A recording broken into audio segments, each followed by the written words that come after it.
একবার বলেছে যে হ্যাঁ আমরা একটা সমঝোতার ভেতরে যাচ্ছি, আর একবার বলেছে না আমি ইরানকে গুড়িয়ে দিব, তাকে একেবারে প্রস্তর যুগে পাঠিয়ে দিব। এইবার দেখেন ইরানকে আক্রমণ করে আমেরিকা এমন এক জায়গায় পড়ে গেছে যে যেখান থেকে সে বেরোতে পারছে না। এখন বিশ্বাসযোগ্য এই কারণে যে ইরানের পররাষ্ট্রমন্ত্রী এবং ইরানের সরকার প্রধানরা তারা এটা স্বীকার করছে যে হ্যাঁ একটা আমরা একটা চুক্তি বা ঐক্যমতের পৌঁছানোর পথে, কিন্তু এটার মূল মানে ভিলেন যদি বলি সেটা তো ইসরায়েল। মেমোরেন্ডাম অফ আন্ডারস্ট্যান্ডিং, এখানে অনেক কিছু ফেক আছে।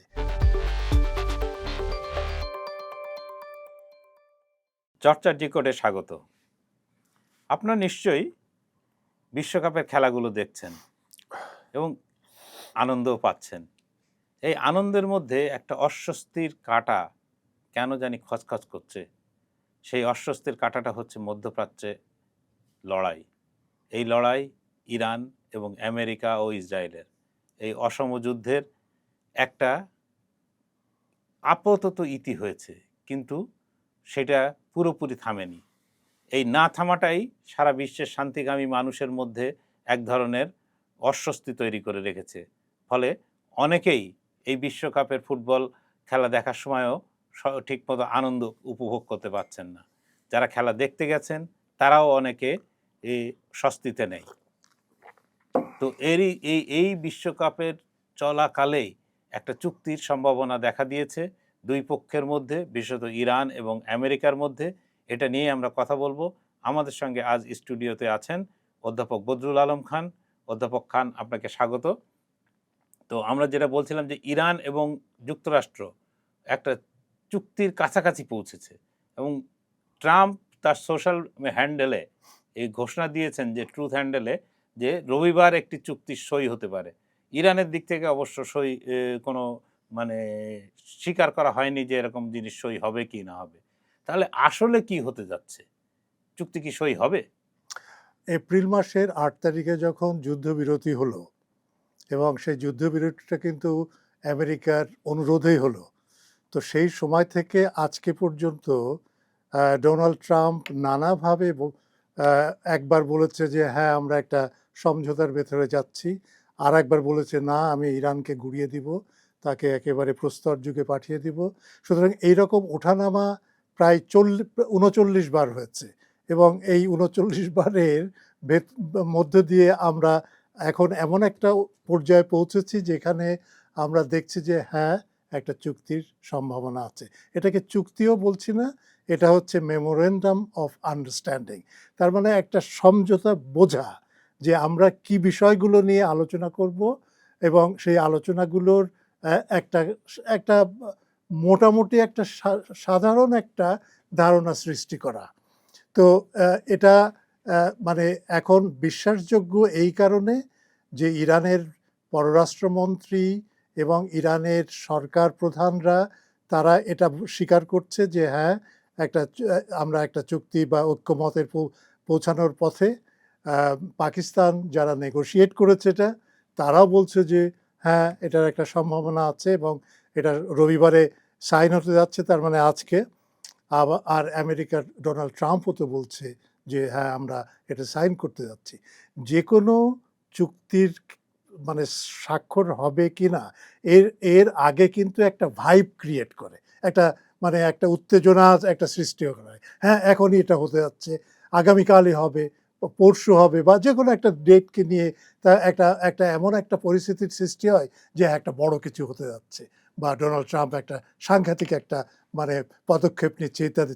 এইরকম কিন্তু একটা ভাইব ক্রিয়েট হয়েছে আমেরিকায়, এবং তার একটা প্রতিধ্বনি আমরা লক্ষ্য করি পাকিস্তানে এবং ইরানে।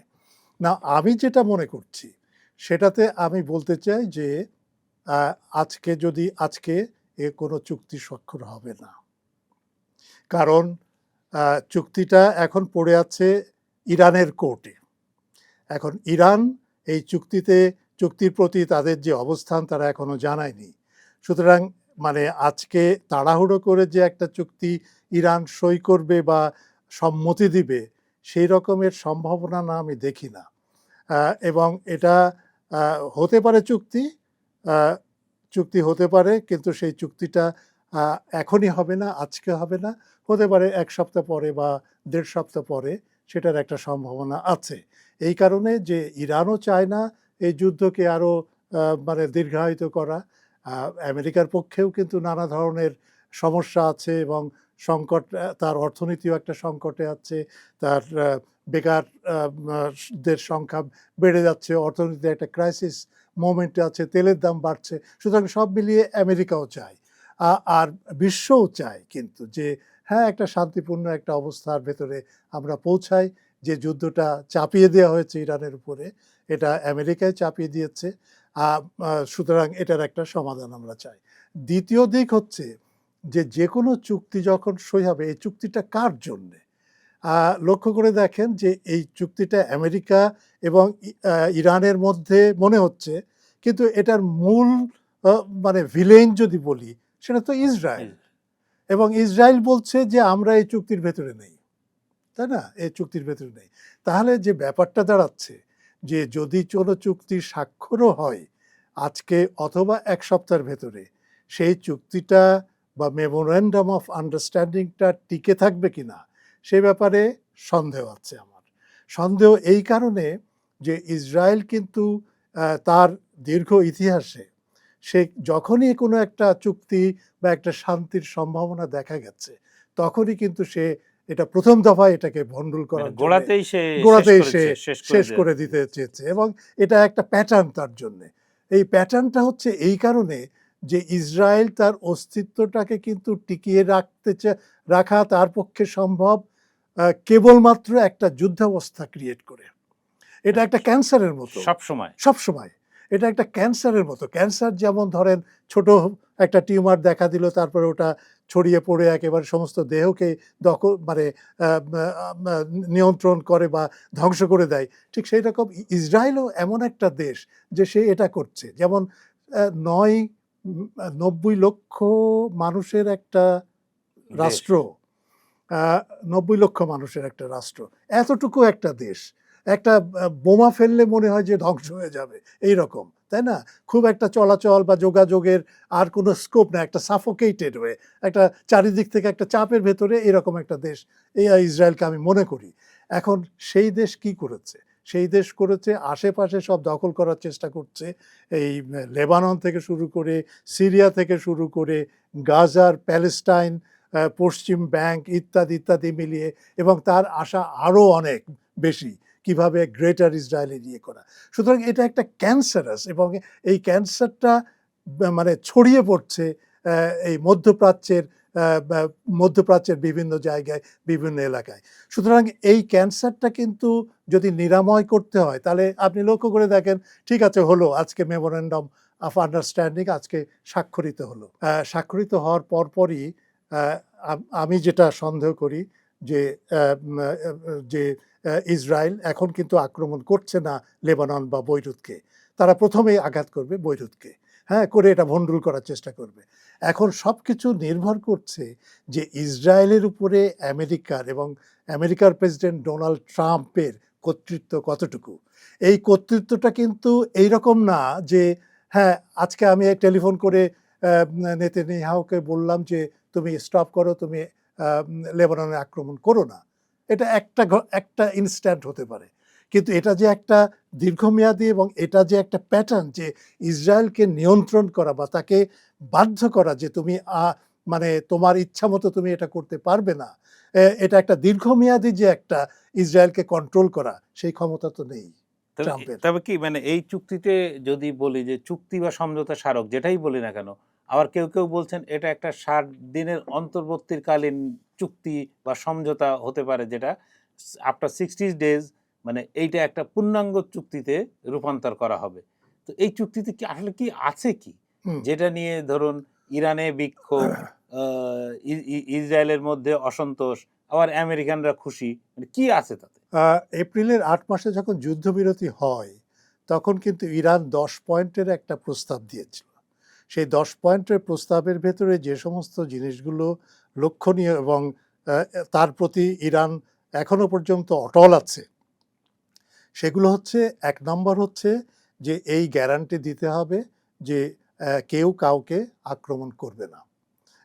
আমেরিকা আক্রমণ করবে না ইরানকে, ইরানও আক্রমণ করবে না আমেরিকাকে অথবা ইসরায়েলকে।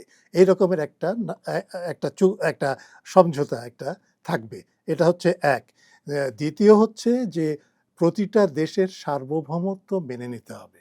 যে ইরান যে একটা সার্বভৌম দেশ এবং ইচ্ছা করলে তাকে আমি যা ইচ্ছা তাই করিয়ে তার সার্বভৌমত্বকে বিনষ্ট করব, সেই রকমের ইয়ে না। সুতরাং আমি একটা দেশ, আমেরিকা একটা দেশ। সুতরাং এইভাবে একটা আলোচনা, এইভাবে একটা রেসপেক্টফুল, সম্মানজনক একটা সম্পর্কের ভিত্তি তৈরি করতে হবে। নট যে আমি বলবো তোমাকে আজকে গুড়িয়ে দিব, তোমাকে প্রস্তর যুগে পাঠাবো, তোমার ধ্বংস করে দেবো সব কিছু। হ্যাঁ, তারপরে আবার বলছি আমি ধমকটা কমিয়ে আমি বলছি যে না, ইরানের সাথে আয়াতুল্লাহর সাথে আমি দেখা করতে চাই, আমি এটা করতে চাই, ওটা করতে চাই। এই রকমের একটা যে ফিকলনেস, যে একবার ওঠানামা হচ্ছে, এইরকম যেন না হয়। এটা হচ্ছে দুই। তৃতীয় হচ্ছে যে আমেরিকার যে অবরোধ করে রেখেছে পারস্য উপসাগর, বিশেষ করে হরমুজ প্রণালীর আশেপাশে যে জাহাজ চলাচলের উপরে, বিশেষ করে ইরানি জাহাজ, তেলবাহী জাহাজ, তার উপরে যে অবরোধ করে রেখেছে, সেটা তুলে নিতে হবে। 4 নম্বর হচ্ছে যে হ্যাঁ, হরমুজ প্রণালী খুলে দেওয়া হবে। ইরান কিন্তু এটাতে রাজি। এখন খুলে দেওয়া মানে কি, সেটাও তো একটা প্রশ্নবোধক। আমি খুলে দিলাম, তারপরে কি হলো, কার নিয়ন্ত্রণে থাকবে, জাহাজগুলো চলাচল করবে কোন পথে, কিভাবে, ইত্যাদি ইত্যাদি প্রশ্নগুলো আছে, কিন্তু সেটা আলোচনার বিষয়। আর আছে যেটা, সেটা হচ্ছে যে যে সমস্ত অ্যাসেট ফ্রিজ করা হয়েছিল, এবং সেই অ্যাসেটের পরিমাণ কিন্তু $125 বিলিয়ন। এটা শুধু আমেরিকার সাথে না, আমেরিকার কাছে আছে 24 বিলিয়ন ডলারের মতো। তো এখন আরো অন্যান্য দেশে যেমন কাতার, কুয়েত, তারপরে চীনের কাছে, ভারতের কাছে পর্যন্ত আছে। ভারতের কাছে পর্যন্ত আছে, সব ফ্রিজ হয়ে আছে। সুতরাং 125 বিলিয়নের এই যে ফ্রিজটা, এটা এটা থেকে মুক্ত করতে হবে এবং টাকাগুলো ইরানকে পাঠাতে হবে। এবং পাঠাতে হবে কিভাবে? অন্য কোনোভাবে না, ব্যাংকের মাধ্যমে।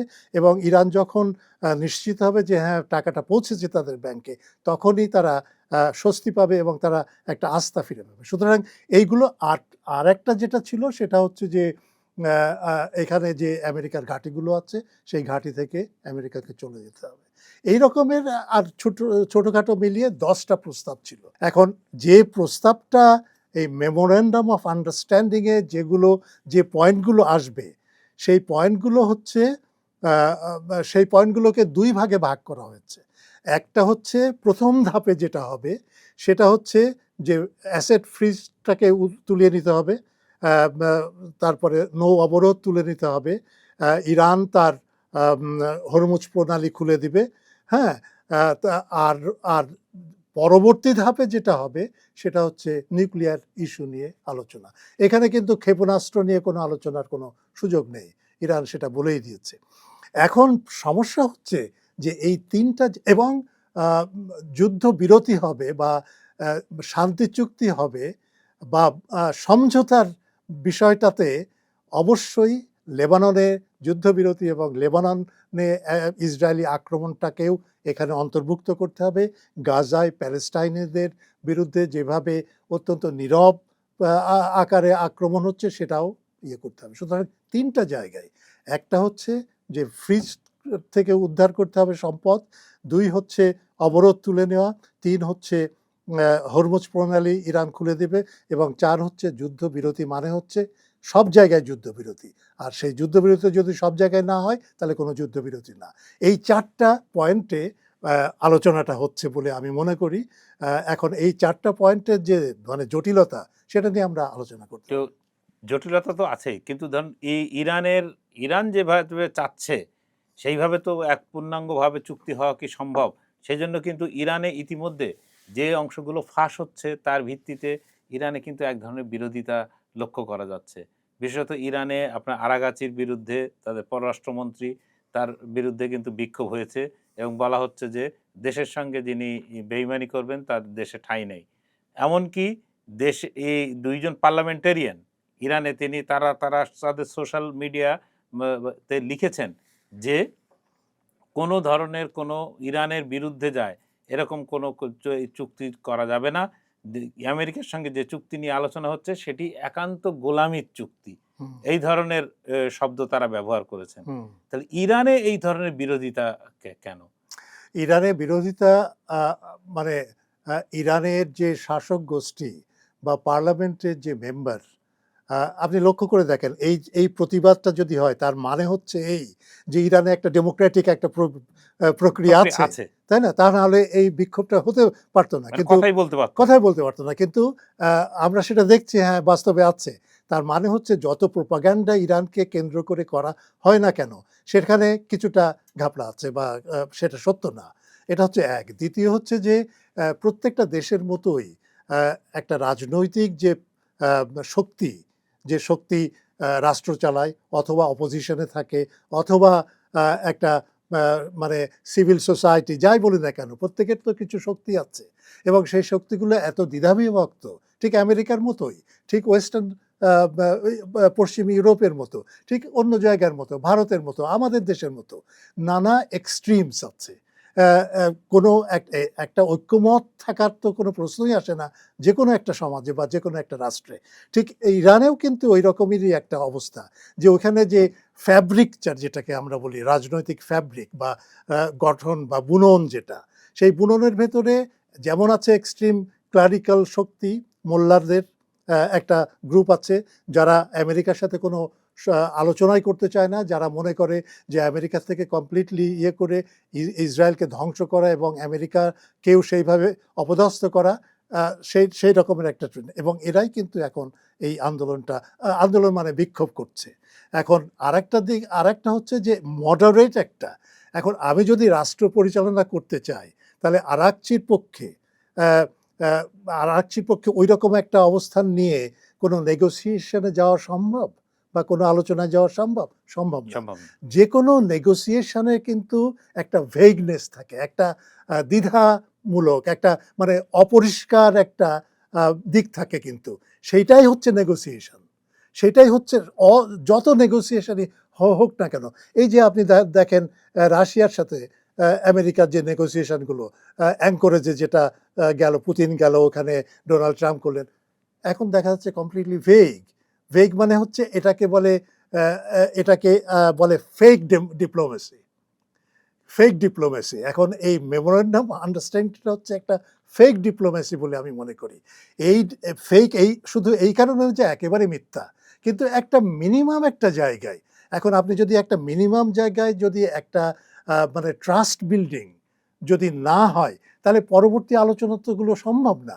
সেই রকমের একটা প্রক্রিয়ার ভেতর দিয়ে যাচ্ছে এবং সেই প্রক্রিয়ার কারণেই কিন্তু যেহেতু ওই প্রক্রিয়াটা একেবারে সুনির্দিষ্ট কিছু আমাদেরকে বলছে না বা ইরানবাসীকেও বলছে না, খুবই সব জায়গায় একটা টেন্টেটিভ ভাব, একটা ইতস্তত ভাব নিয়ে একটা আলোচনার একটা প্রেক্ষাপট তৈরি করা হচ্ছে এবং 60 দিন সময় দেওয়া হচ্ছে যে 60 দিন পরে একটা চূড়ান্ত চুক্তির আলোচনাটা শুরু হবে। সেটা করতে তো কোনো অসুবিধা নাই। সুতরাং এইরকম একটা বিক্ষোভ হতেই পারে, আরাকচির বিরুদ্ধে করতে পারে। আবার এটাও হতে পারে যে এই বিক্ষোভটা দেখিয়ে আরাকচি বলতে চায় যে দেখো আমাদের ভেতরে এরকম আছে, সুতরাং তোমরা যদি কোনো চুক্তি করতে চাও তাহলে এদেরকেও ঠান্ডা করতে হবে, নাহলে সুতরাং ভণ্ডুল হয়ে যাবে। নাহলে গন্ডগোল হয়ে যাবে। এটাও হতে পারে এবং আমেরিকাতেও কিন্তু এরকম হচ্ছে আর কি। একটা বিষয় মানে ধরে রাখতে হবে যে আমি আলোচনায় যাব কিনা, ইরান আলোচনা করবে কিনা আমেরিকার সাথে, সে ব্যাপারে একটা একটা কি বলে একটা নীতিগত একটা অবস্থান হতে পারে। তো তাহলে কি মানে কোনো আলোচনাই হবে না? তো সেই জায়গায় কিন্তু লক্ষ্য করার বিষয় যে আমেরিকা কিন্তু আলোচনার মাধ্যমে চায় না, কূটনৈতিক তৎপরতা বলতে যেটা বোঝায় যে আমেরিকার কূটনীতিকরা বসে আলোচনা করবে ইরানের কূটনীতির সাথে, কিন্তু সেটা হচ্ছে না। এখানে ওই চিঠির মাধ্যমে, এটার মাধ্যমে, পাকিস্তানের মানে মাধ্যমে একজন মিডিয়েটর থাকছে মাঝখানে, মিডিয়ারে থাকছে, এটা তো কোনো কূটনৈতিক আলোচনা না, মানে সরাসরি সামনাসামনি নিজেরা কথা বলছেন। কথা বলছে না।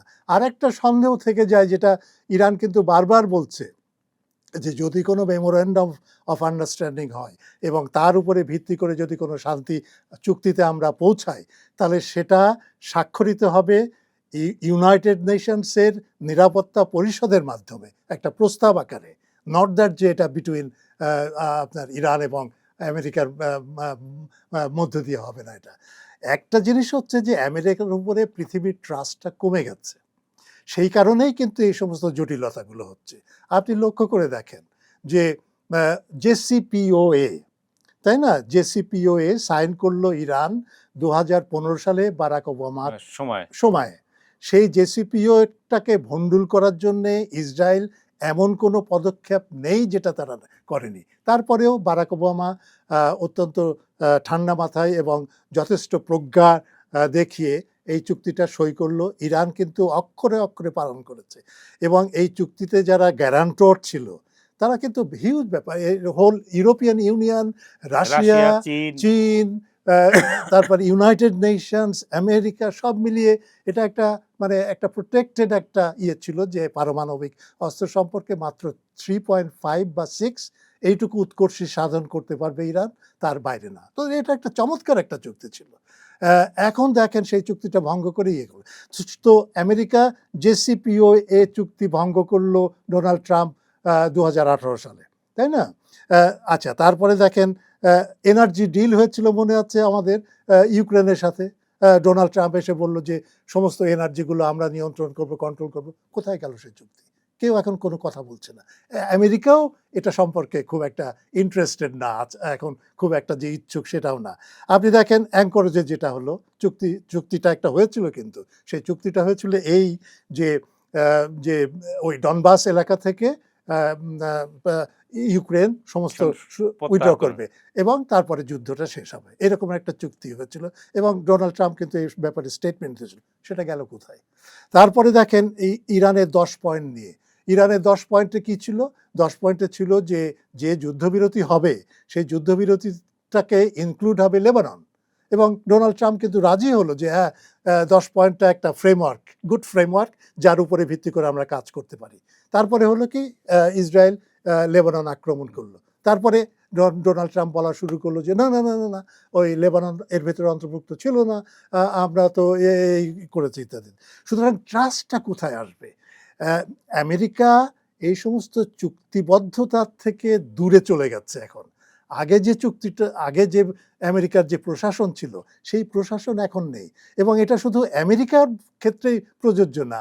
আপনি লক্ষ্য করে দেখেন ইউরোপের ক্ষেত্রেও তো, ইউরোপে ধরেন যখন আমেরিকান সোলজাররা গেল আফগানিস্তানে তালেবানদেরকে হটিয়ে তাদেরকে সরিয়ে দিবে, তখন তারা কি বলল যে তালেবান এমন একটা শক্তি যারা আফগানিস্তানের সমাজটাকে কুসংস্কারের পথে নিয়ে যাচ্ছে, আরও 1000-2000 বছর পিছিয়ে নিয়ে যাচ্ছে, এবং সেখানে একটা মোরাল একটা বা নৈতিক একটা ইস্যু তারা দাঁড় করলো যে হ্যাঁ এখানকার মেয়েরা সেই স্বাধীনতা পাচ্ছে না, তারা স্কুলে যেতে পারছে না, তালেবান বন্ধ করে দিচ্ছে।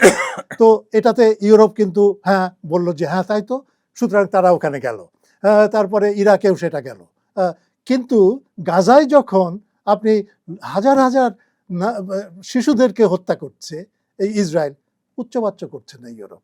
তাহলে যে মোরাল ভ্যালু নিয়ে তুমি আফগানিস্তানে গেলে, সেই মোরাল ভ্যালুটা ডেমনস্ট্রেট করতে পারলাম না কেন আমরা ইউরোপ, বিশেষ করে কেন গাজার ক্ষেত্রে? দ্বিচারিতার একটা ইয়ে। সুতরাং ট্রাস্ট কিভাবে হবে? এবং ইউরোপের যে সার্বভৌমত্ব নেই তার, সে যে আমেরিকার মানে নীতিতেই চলছে, এই কারণে মানে ইউরোপের উপরে কিন্তু ট্রাস্ট নেই। এত কিছু পরেও আপনার এই যে মানে ব্রিটিশ প্রধানমন্ত্রী তিনি ডোনাল্ড ট্রাম্পকে ফোন করেছেন এবং বলেছেন যে আপনি যেভাবে এগোচ্ছেন আপনার সঙ্গে আছি আমরা, এইসব নানা কথা বলছে। সুতরাং সব মিলিয়ে যেটা হয় যে প্রথমে ট্রাস্টটা বিল্ড করতে হবে, এবং এই ট্রাস্টটা বিল্ডের ক্ষেত্রে দেখেন যে সম্পদ, ইরানি সম্পদকে ডিফ্রিজ করার যে প্রচেষ্টা চলছে, সেখানে কিন্তু ইরান কিন্তু সাইড লাইন দিয়ে চেষ্টা করছে, এবং আমেরিকাও কিন্তু ডাইরেক্টলি পার্টিসিপেট করছে না। $24 বিলিয়ন যে আমেরিকার হাতে আছে। আমেরিকা কি করছে? আমেরিকা বলছে যে ইউএইর হাতে যে আছে 12 বিলিয়ন, ইউএই সেটা হস্তান্তর করবে। কাতারের কাছে যে অ্যামাউন্ট আছে সেটা 3 বিলিয়ন তুমি দাও, তারপরে বাকিটা আমরা দিব।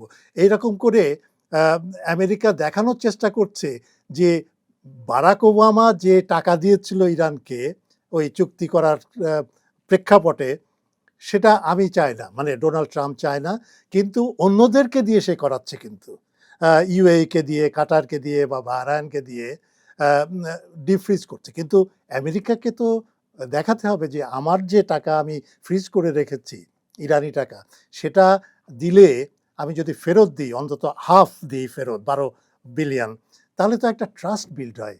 ইরান বুঝতে পারে যে হ্যাঁ ঠিক আছে, তাহলে তো প্রক্রিয়াটা আমরা এগিয়ে নিতে পারি সামনে। সুতরাং সেই রকম একটা পরিস্থিতি নাই।